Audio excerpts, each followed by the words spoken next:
love lives here. All right, so here at Centers for Spiritual Living Worldwide, this year we are working with the theme of timeless wisdom, evolutionary vision. Yay, I said it right, finally. And so that is the theme that we are working with for the entire year here. And this month's theme is going further together. And today we are talking about sharing the dream, or share the dream, or also share the vision is another way that we might want to talk about that, and we might want to begin investigating that. So here at Riverside, CSL, back in August, we began a series of community visionings, and everybody was invited to participate in the community visioning sessions that we were doing on Wednesday nights on Zoom. And so we held a series of community visioning sessions for 5 weeks or so, and we met online and we visioned together, catching the highest idea for Riverside Center for Spiritual Living. And then a few weeks ago, those who participated in the community visioning were then invited to participate in what's called harvesting, or identifying the themes of the vision. And so a few weeks ago, we really began to identify certain themes that were really happening and unfolding throughout our visioning process, right? And so we've talked about that before, what it looks like when words or phrases or ideas are repeated frequently, then they create these themes, or themes emerge and themes arise as to what is part of the highest idea, Spirit's highest idea for this community. So we gathered together to identify those themes. And then last week, Wednesday, there was another opportunity then to begin what I'm calling the next part of the visioning process, as I've been teaching it online, as I've been the chair of the CSL visioning team for all Centers for Spiritual Living. We've been evolving the way, or the process, it's not just visioning, but we've been evolving away, because what we've noticed is that when we just do the visioning part, which is great, opening to Spirit's highest idea, right? Spirit has a higher idea than anyone in this room, and we just align ourselves, we open ourselves to that idea, become the avenue of awareness, become the transparency through which the vision may enter into our consciousness and may enter into our awareness, yes?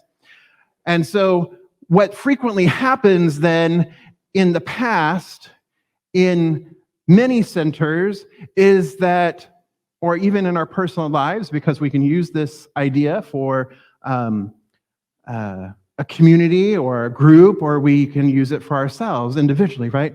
But sometimes what happens if we just stick with only that piece, and we never look to identify themes or move beyond that, is that we get stuck going, well, what the heck was that about? Right? What in the world does Cookie Monster have to do with what I'm supposed to be doing in the world? Right? Or in my case, I think it was Kermit the Frog that showed up in one of them. So, or, in Ed's case, he's like a human jukebox. Like when he opens to Spirit, Spirit sings to him all these random, obscure songs that, I don't know, and he knows the lyrics too. And he's like, well, don't you know that one? I'm like, no, honey, no, I don't. But if we just look at it that as that randomness, or what feels like it could be random to our human minds or to our human understanding, when we then move into the identifying themes, sometimes those themes then begin to clarify themselves. And then when we move into discernment is when we can really move into and get a lot more clarity around that. Oh, Spirit. So we, instead of saying, I wonder what Cookie Monster means, or I wonder what Kermit the Frog means, we can open to Spirit and ask Spirit. I was like, yo, Spirit, what up? What is with Kermit the Frog? And Spirit may answer and tell you, okay, it's this or it's that. I still haven't heard what Kermit the Frog meant from Spirit, but I'm still waiting on that one. But being green is not easy being green, right? Yeah. And Jeannie's like, yeah, yep. Jeannie and Mike lead our Green Faith Spirit group on Tuesdays, right? And so so when we go into spiritual discernment, what we're asking is we're asking Spirit. Again, we're not trying to figure it out. We're asking Spirit to clarify, to say, to give us some kind of idea of what this high idea is about, to have a little bit more clarity, to have a little bit more discernment. It's like, oh, okay, got it. And so those questions that we use in discernment, as I've talked about before, those questions that we use in discernment kind of narrow things down. That kind of brings it into a funnel or a filter, and so that it makes more sense, so that when we are sharing the ideas or we're sharing what is revealed in visioning, that we can actually then be able to begin to take action upon that which has been revealed. Remember, we're not trying to make the vision happen. The vision already is. The vision is already complete in the mind of God. What it is ours to do is to bring ourselves into alignment with that. So what we're really seeking clarity about is we're seeking clarity as to how we bring ourselves into alignment with the high idea. And what is the high idea? We ask for clarity around that. We seek clarity through the discernment process. And so that's what we came together this past Wednesday for one of our discernment sessions. So looking at the themes and then asking Spirit, okay, so would you mind clarifying some of this for us? Right? And so a couple of the themes that have come through that we sought clarity around this past week was, what does a deeper connection look like? What does a deeper connection look like? Because one of the words that came through was connection. One of the themes that came through was connection. It's like, okay, that's great. And so what does a deeper connection look like in our community or for our community? What does expansion look like for our community? Because expansion was another word that came through. What does expansion look like? Another one was, what does it look like to be a hub of service? Because the word hub and the word service kept coming through. What does it look like to be a hub of service? And so as we were sitting in the discernment process, as we were sitting through this process, answering these questions or allowing Spirit to answer these questions, not our idea of what we want to see, but what is Spirit trying to express here, clarifying that, one of the largest themes that came through the expansion was, and you've heard it this morning, it's really funny. You heard it this morning. Well, it's not funny, it's Spirit. Yeah, which is funny. So you heard, if you were with us for meditation, the very third word out of Ed's mouth in reading this morning was the word I'm going to use in a minute. And then Allison used that same word 4 times in her invocation. It's also a word that came through the other day, and as I was sitting in meditation this morning, it was the word that was like neon lights and flashing. You ready for the word? Emissary. Right? Emissary. Because what was coming through, the clarity that was coming through, the discernment process that is supportive of the vision, the clarity that was coming through is that we as a community, meaning us, the people, we as the community are being called to serve our larger community as emissaries, as an emissary of love, as an emissary of oneness, as an emissary of peace. That we are called as a community, as individuals within a community, we are called to take our principles, we are called to take our ideals, we are called to take our values and go out into the world. Now, that does not mean that we are going and knocking on our neighbors' doors and handing out pamphlets. Alice is like, phew, thank goodness, right? Because as we've heard for so many years and years, that here at Centers for Spiritual Living, we don't proselytize. We don't need to proselytize. We don't need to go door to door and speak of salvation. We don't need to go and do those things because we are emissaries. We emit, same root. We emit love. We emit joy. We emit our oneness. So we are called to, no matter where we are in life, to show up as the power and the presence of the one. To show up as love, to be that in the world in a larger way. So part of our service here, part of us being a hub here, part of the way that we expand out, because we also saw ripples. It's like dropping a pebble in a pond. And one person saw, it's not a pebble, it's a great big old boulder, one boom, right?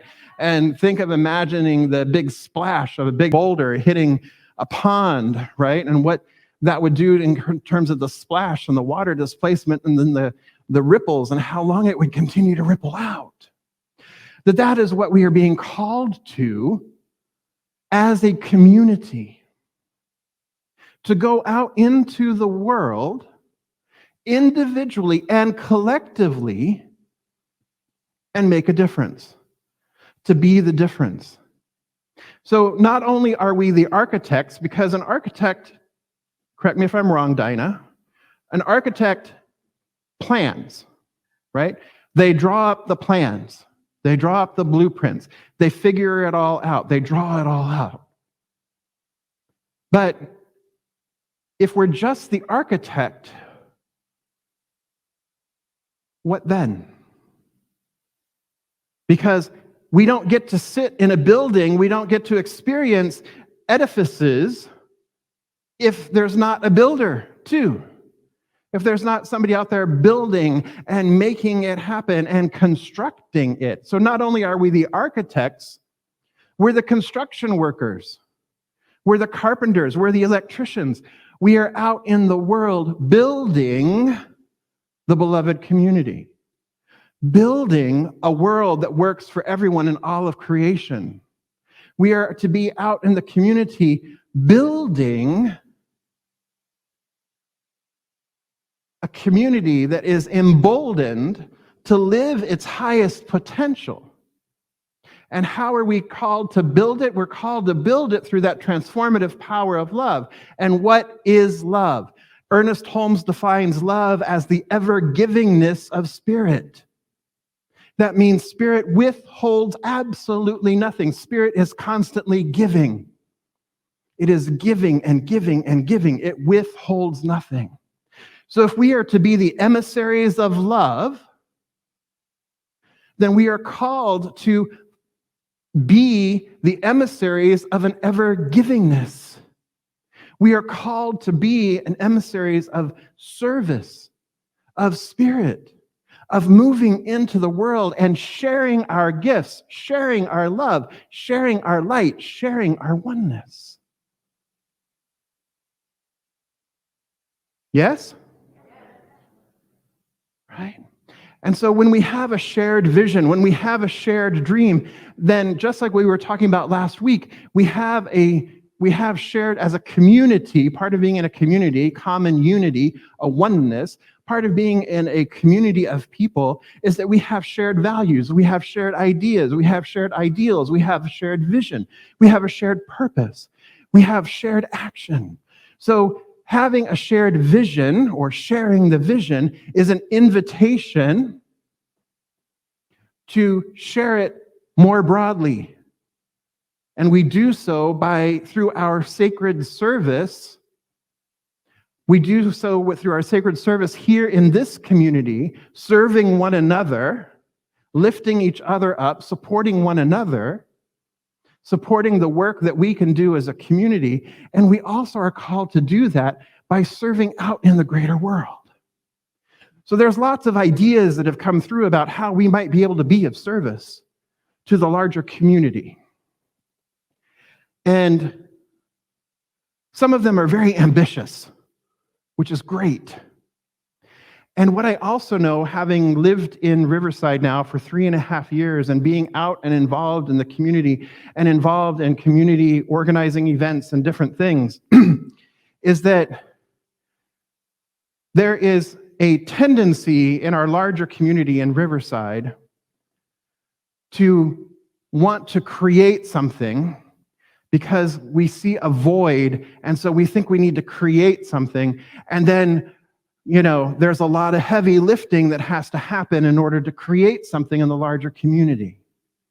And so what I've seen happen is there's so many great, well-intentioned people and organizations out doing great work in our community, but they don't know about each other.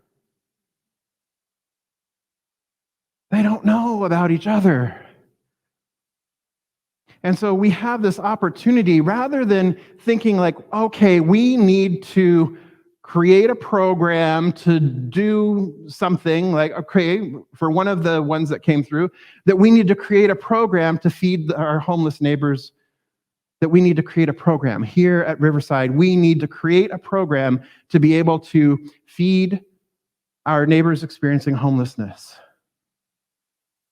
And then when you begin to look at what that takes and the people power that takes and everything to get behind that and all the logistics, it becomes to feel like, oh my gosh, that's so big. That's so massive. Well, guess what? Who's to say that we can't partner with our brothers and sisters and siblings, our neighbors who are already doing that work? We don't need to create yet another program. We have the opportunity as Riverside CSL, as individuals and collectively, if this is something that we wholeheartedly support and something we wholeheartedly believe in, whether it's an individual or a group, Calvary Presbyterian feeds every Sunday in the afternoon. I know the pastors there. They're wonderful people. I meet with them once a month as part of my clergy group. It's a great program. That's years that has been going on for years. And the LDS Church, Latter-day Saints, the Mormons, provide shower services once a month at that feeding. First Congregational Church downtown has a feeding program and also a health clinic program that they've had for years. So what might it look like if we are going further together and we are being called to be emissaries to go out into the world in greater service to our brothers and sisters? What would it look like if 5 or 6 or 10 or 20 of us went and did something like that together? Something that's already established. And then what could it look like if there is a need that is definitely not being met? Then there is an opportunity, a need that we know for sure is not being met within our city.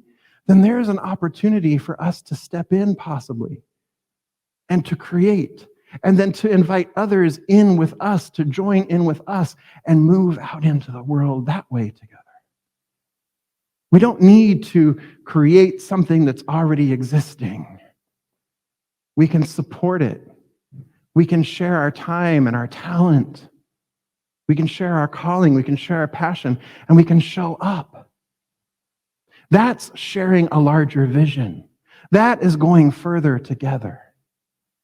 When we work in cooperation, in collaboration with one another for our own community here, but when we as a larger community work with others in the larger community, there is such a great opportunity for us to have a greater impact in the world. Because then we're getting to know our neighbors who may have different opinions. who may have different lifestyles, who may have a different worldview. But something that we all have in common is service, is love, is moving love forward. So Eddie Watkins' song, "We Come Together," no matter creed or color, no matter walk of life, we see the God in each other, and that is something that we are uniquely called to do here at Centers for Spiritual Living. To recognize the oneness, to recognize the divine in each other, to recognize the oneness in each other, to recognize the love that each other is, and to call it forward, to move it forward, and to call it forward. And so part of the vision that is catching fire here at Riverside CSL is being of service, but being an emissary, emitting that love, emitting that oneness, emitting that wholeness and that peace and that perfection everywhere we go. So that also means in our spheres of influence. So how many of you have other groups that you belong to? Yeah, other communities, right, of some sort. An organization, a service group, a book study, another, and even those of us who are working, right? Wherever we are working at, we have a sphere of influence. A book study group has a sphere of influence. Wherever you show up, you have a sphere of influence. We have a great big building, my loveds. What if some of those organizations met here? We have a beautiful space downstairs in the village. Beautiful space in the village that is just full of love and full of possibility. What if some of those groups met here? What if, I don't know, in your sphere of influence, you said, hey, you want to come with me on Sunday morning? Or if you're involved in a spirit group, hey, my friend, I'm in this spirit group. We're walking the labyrinth every Sunday. Do you know what a labyrinth is? No? Okay, let me tell you about it. Let's walk it. Oh, wow, that sounds kind of cool.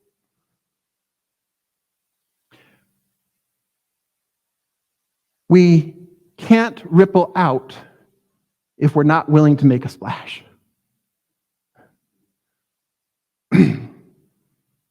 We can't emit if we're only willing to sit. Right? We have this opportunity before us to be the presence. I think of this in my own life, and as you know, I'm going to PT. Let's see how well this works today. All right, so. Woo! All right. And that was without pain. But my left shoulder couldn't do that. But I've been going to PT, right? And I talked about PT, physiotherapy, physical therapy, and having to do the exercises and do the practices because they can show me all I want, or all they want. And if I don't show up and I don't do it, nothing happens, right? And my shoulder stays frozen. Oh, that felt so good. Yeah, you have no idea. But the folks at PT see me twice a week. They're seeing me twice a week. And they're starting to ask questions. They're really starting to gauge because I'm there for an hour to an hour and 15. And so I'm seeing PTs, I'm seeing physical therapy aides, I'm seeing the receptionists, I'm seeing different folks. And they ask me, so what is it that you do? All right, well, I'm the senior minister of Riverside Center for Spiritual Living. Really? What's that? Where is that? Right above the tennis courts, Fairmont Park. Oh, that building there? I said, huh? Yeah. Well, what is it that you guys teach? What do you guys talk about? What scripture do you teach from? And all these are perfect opportunities for me to share exactly what it is that we believe, what it is that we teach. And that's the obvious ones when they directly ask, right? That's the obvious opportunities. But the subtle opportunities are how I show up, how I interact with each one of them, being the presence of love. Hey, David, so good to see you. Thank you for working with me today. I really appreciate all you're doing to help me feel better. It costs me nothing to share that love. Hey, Stephanie, how did you like that coffee drink that you got the other day? It costs me nothing to ask that, to build that relationship, to make those connections. And then when I'm asked, well, what do you have planned for this weekend? I said, well, Sunday I work. And they're like, oh, that's right. That's right. I said, so Thursday is like, so today is my Friday, Thursday night, today's my Friday. I'm like, so great. What are you doing? When I was teaching the online visioning class on Saturday, it's like, what are you doing? I said, well, I'm teaching a class online. Well, what's that class about? Well, it's about visioning. It's about opening up and really listening to your intuition or whatever you want to call it, but really catching a higher idea than you might be able to catch on your own, or you might be able to brainstorm on your own. Really? Tell me more about that. And then the doctor said, do you think I could take that class? I'm like, yes. Right? Absolutely. I'll let you know when we offer the next one. So we all have these spheres of influence. We all have these ways to be able to give the ever-givingness of God, to speak out, to share the vision, to share the dream, to share the love, to share the possibility. Are you ready? Are you ready to be emissaries? Are you willing to be emissaries? That's the better question.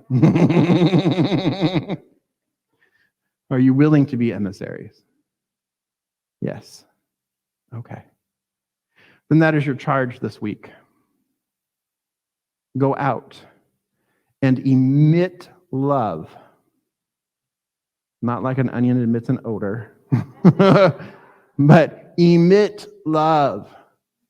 Emit oneness. Emit peace.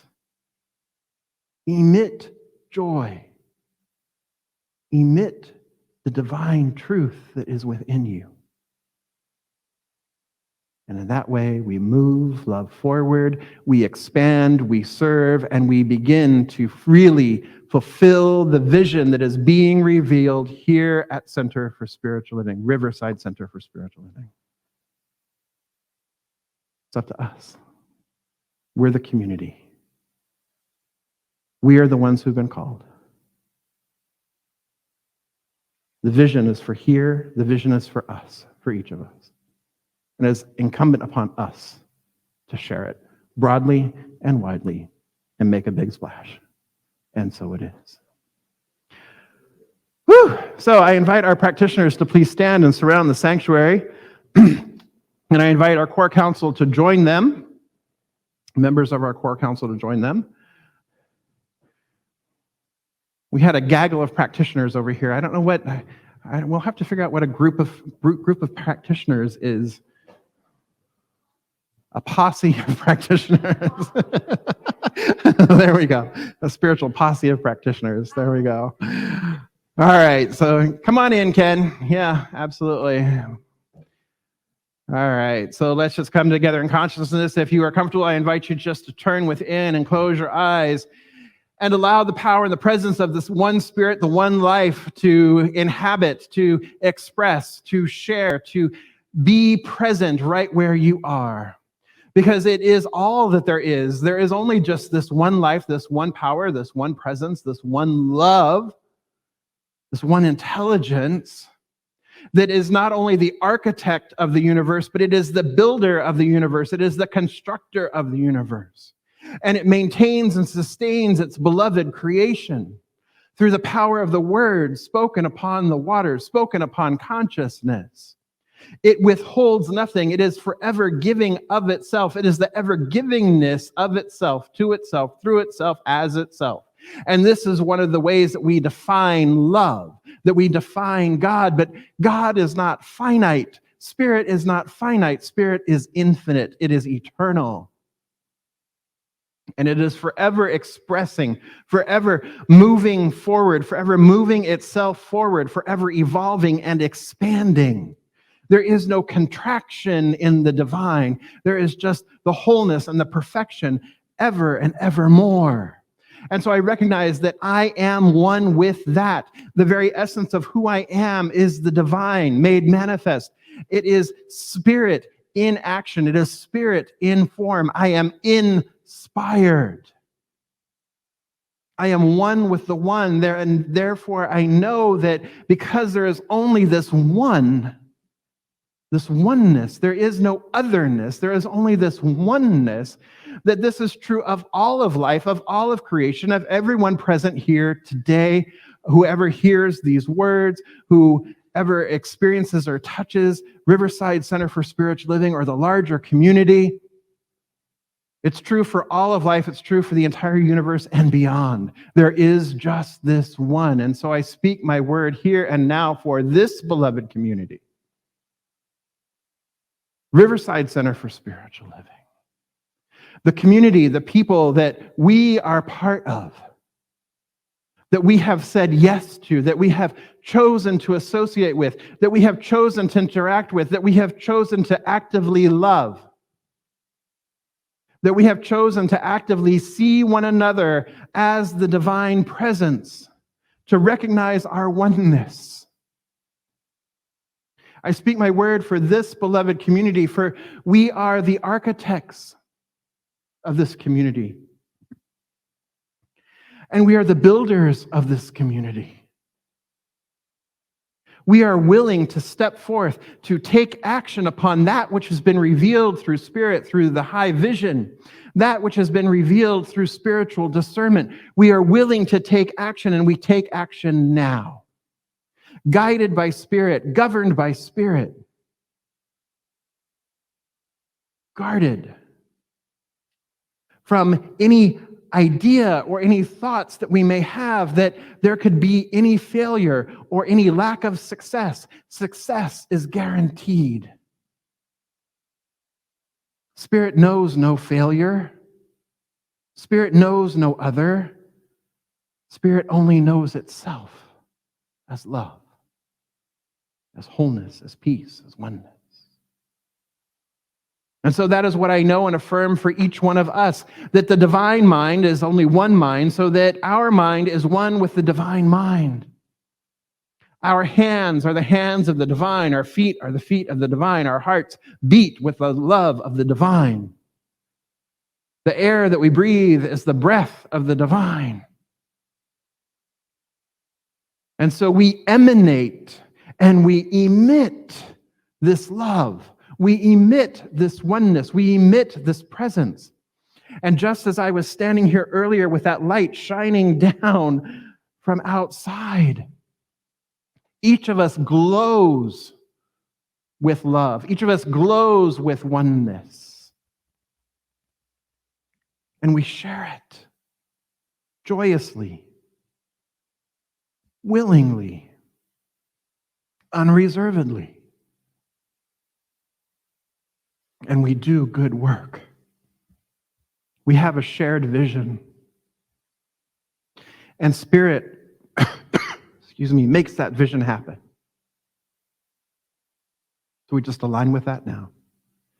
I give thanks for its unfoldment. I give thanks for its fulfillment. And I release this word now, knowing it is already done. And so it is. Amen.